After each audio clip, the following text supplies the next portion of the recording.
స్త్రీలను పూజించే, స్త్రీలను గౌరవించే ఏకైక దేశం భారతదేశం అని.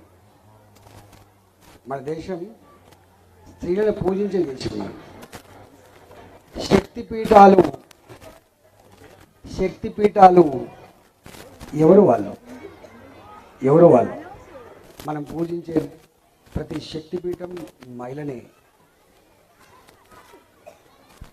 అంతేకాదు, అన్నిటికంటే గొప్పది చరిత్ర కనుమరుగైపోయింది ఏంటంటే, మనం ఏ మాది మానవుడి సమాజం అని చెప్పి ఎవాల్వ్ అవుతుందని చెప్పి మనం చరిత్ర చదువుకుంటాము.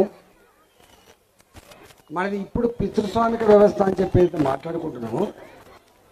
పితృస్వామిక వ్యవస్థ కంటే ముందున్నది మాతృస్వామిక వ్యవస్థ మాత్రమే. అది చరిత్ర కనుమరుగైపోయింది.